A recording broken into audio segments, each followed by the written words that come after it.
Hey guys, today I'm going to be reading the next segment of The One and Only Ivan. Before I continue reading, I want you to think about what we know so far about the book and the characters.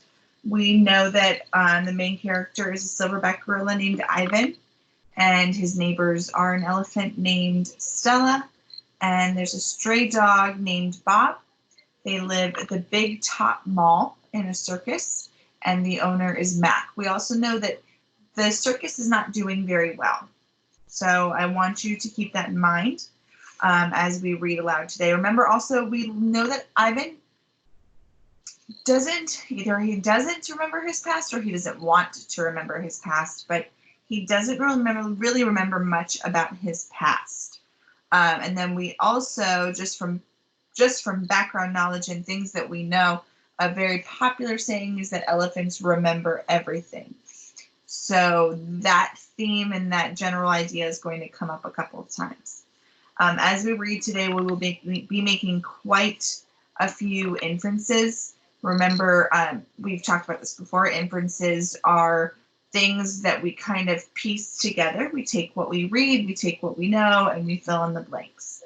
So there will be a couple of times where I ask you to pause and think about the inference that you're making. All right, so we're going to continue reading today on page 56. Today we are reading 56 through 74.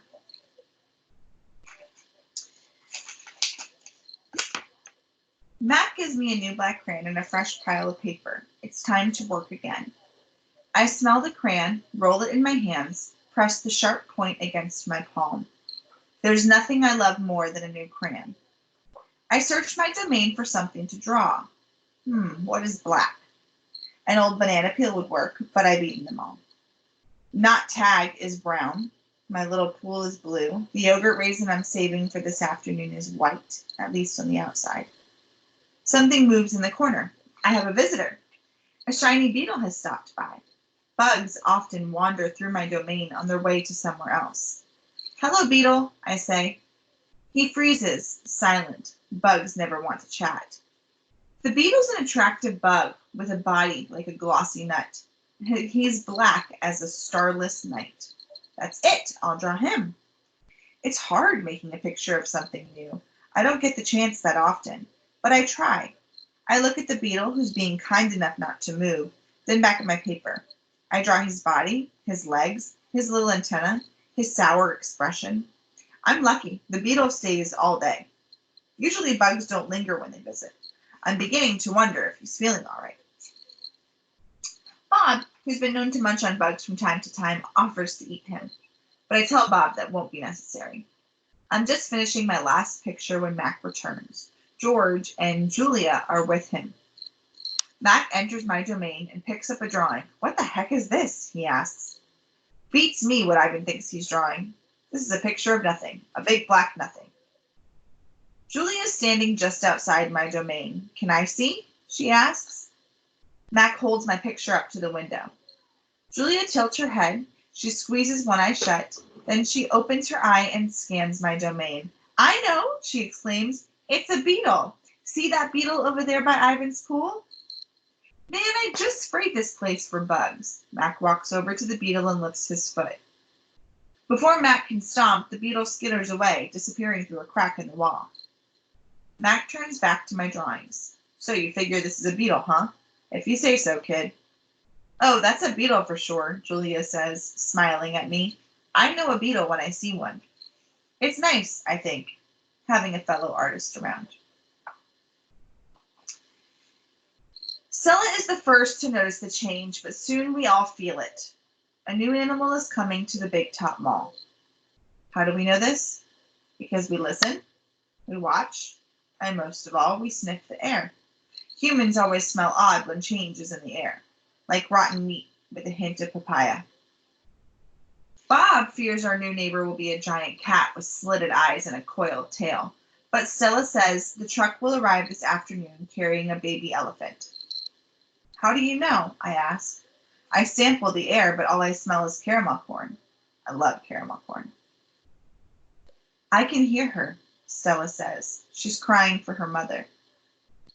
I listen. I hear the cars charging past. I hear the snore of the sun bears in their wire domain, but I don't hear any elephants. You're just hoping, I say. Stella closes her eyes. No, she says softly. Not hoping. Not at all. My TV is off, so while we wait for the new neighbor, I ask Stella to tell us a story.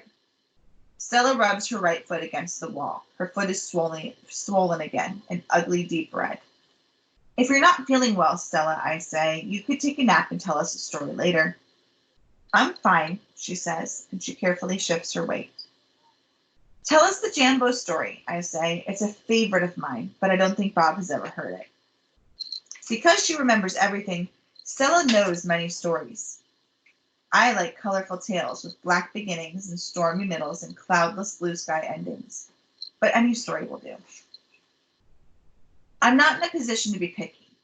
Once upon a time, Stella begins, there was a human boy. He was visiting a gorilla family at a place called a zoo. What's a zoo? Bob asks. He's a street smart dog, but there's much he hasn't seen. A good zoo, Stella says, is a large domain, a wild cage, a safe place to be. It has room to roam and humans who don't hurt. She pauses, considering her words. A good zoo is how humans make amends. Stella moves a bit, groaning softly. The boy stood on a wall, she continues, watching, pointing, but he lost his balance and fell into the wild cage. Humans are clumsy, I interrupt. If only they would knuckle walk, they wouldn't topple so often. Stella nods. A good point, Ivan. In any case, the boy lay in a motionless heap while the humans gasped and cried. The silverback, whose name was Jambo, examined the boy, as was his duty, while his troop watched from a safe distance. Jambo stroked the child gently. He smelled the boy's pain, and then he stood watch. When the boy awoke, his humans cried out, "Stay still, don't move," because they were certain, humans are always certain about things, that Jambo would crush the boy's life from him. The boy moaned, the crowd waited, hushed, expecting the worst.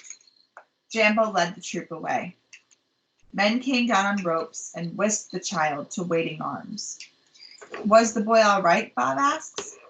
He wasn't hurt, Stella says, although I wouldn't be surprised if his parents hugged him many times that night in between their scoldings.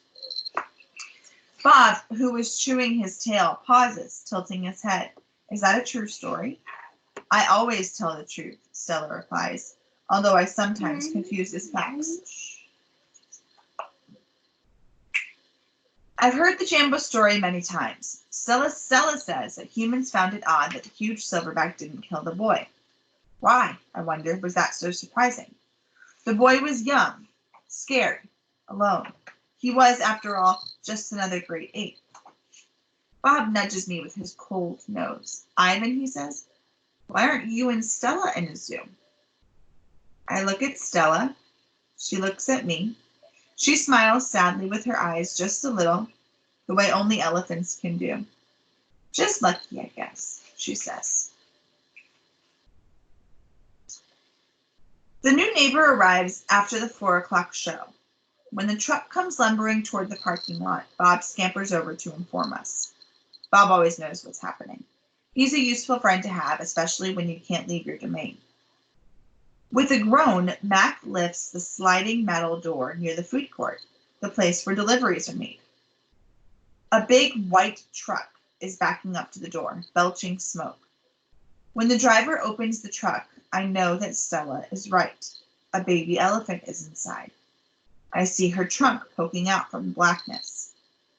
I'm glad for Stella, but when I glance at her, I see she is not glad at all. Stand back, everyone, Mac yells. We've got a new arrival. This is Ruby, folks. 600 pounds of fun to save our sorry butts. This gal is going to sell us some tickets. Mac and the 2 men climb into the black cave of the truck. We hear noise, scuffling, a word Mac uses when he's angry. Ruby makes a noise too, like one of the little trumpets they sell at the gift store. Move, Mac says, but still there's no Ruby. Move, he says again. We haven't got all day. Inside her domain, Stella paces as much as she is able, 2 steps one way, 2 steps the other. She slaps her trunk against the rusty metal bars. She grumbles. Stella, I ask, did you hear the baby? Stella mutters something under her breath, a word she uses when she is angry. Relax, Stella, I say. It will be okay. Ivan, Stella says, it will never, ever be okay. And I know enough to stop talking. So I want to pause there and I want you to think about the inferences you're having to make right now. Why do you think Ruby, the baby elephant, is refusing to come out of the truck? Why do you think Stella, the older elephant, is pacing back and forth? Why do you think Stella is so upset to see a baby elephant there? So I want you to kind of think about those things as we continue to read. The men are still yelling. Some of the yelling is at each other, but most of it is at Ruby. We hear scrambling, pounding, shifting. The side of the truck shudders. I'm starting to like this elephant, Bob whispers. I'm getting the big one, Mac says. Maybe she can coax this stupid brat off the truck. Mac opens Stella's door. Come on, girl, he urges. He unties the rope attached to the floor bolt. Stella pushes past Mac, nearly knocking him over. She rushes as best as she can, limping heavily toward the open back door of the truck. She catches her swollen foot on the edge of the ramp and winces, and blood trickles down.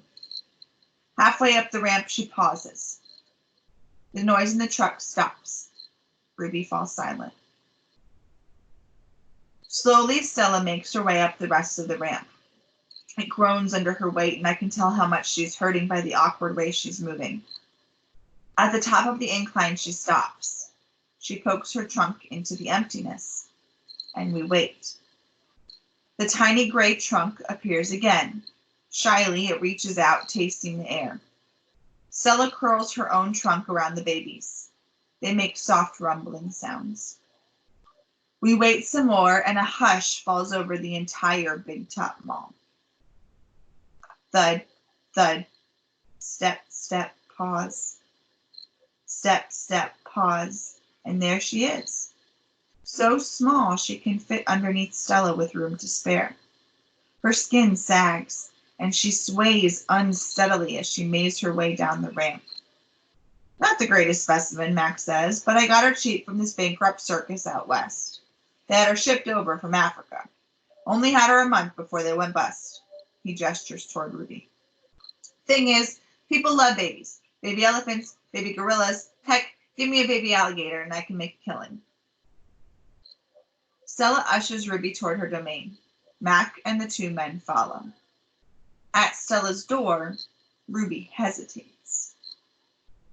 Mac gives Ruby a shove, but she doesn't budge. Doggone it, get a clue, Ruby, he mutters, but Ruby isn't moving, and neither is Stella. Mac grabs a broom. He raises it, and instantly Stella steps in front of Ruby to shield her. Get in the cage, both of you, Mac shouts. Stella stares at Mac, considering. Gently but firmly, using her trunk, she nudges Ruby into her domain. Only then does Stella enter. Mac slams the door shut with a clang. I see 2 trunks entwined, and I hear Stella whispering.